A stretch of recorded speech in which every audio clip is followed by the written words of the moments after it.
नमस्कार मैत्रिणींनो, माय फॅमिली माय लाईफ या यूट्यूब चॅनलमध्ये तुमचे स्वागत आहे। मैत्रिणींनो, शेपूची भाजी कुणाला आवडत नाही।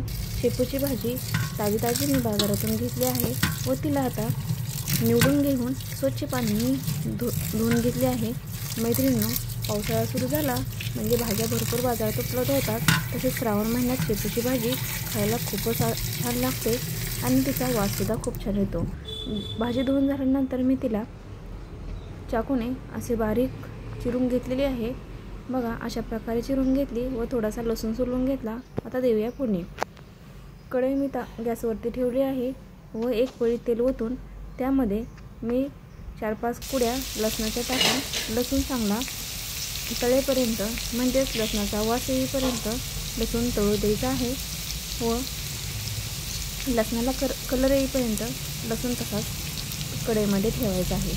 मैत्रिणींनो, लसूण चांगला तळल्यानंतर भाजीची चव अतिशय चविष्ट लागते आणि खायला खूप छान वाटते। तर बघा, लसूण तळल्यानंतर मी चिरलेली भाजी त्यामध्ये टाकत आहे व पूर्णपणे भाजी हलवून घेत आहे। अशा प्रकारे भाजी हलवल्यानंतर त्यामध्ये मी थोडीशी मटकीची डाळ धुवून टाकत आहे। डाळ स्वच्छ धुवून घ्यायची आहे मैत्रिणींनो। त्यानंतर मी चिमूटभर म्हणजे चवीनुसार मीठ भाजीमध्ये टाकले आहे आणि भाजी हलवून घेत आहे।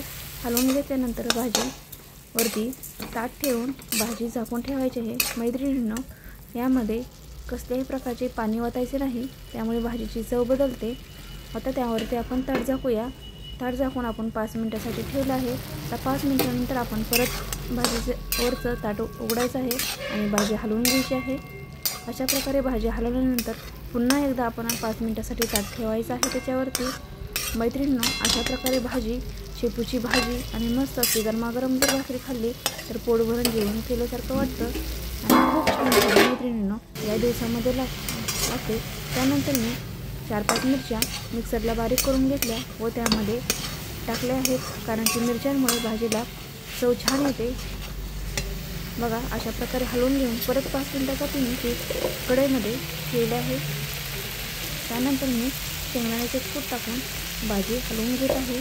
बघा, शेंगदाण्याचे कूट टाकल्यानंतर सुद्धा 5 मिनिटं भाजी कढईमध्ये ठेवायची आहे। बघा, बिना पाण्याची शेपूची भाजी कशा प्रकारे लागते हे तुम्ही मला नक्की कमेंट बॉक्समध्ये सांगा।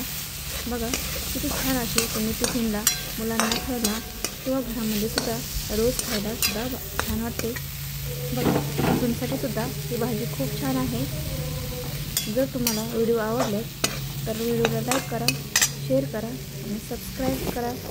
बघा, मी अशा प्रकारे भाजी केली आहे। भाजी खूप छान आणि टेस्टी झालेली आहे। धन्यवाद।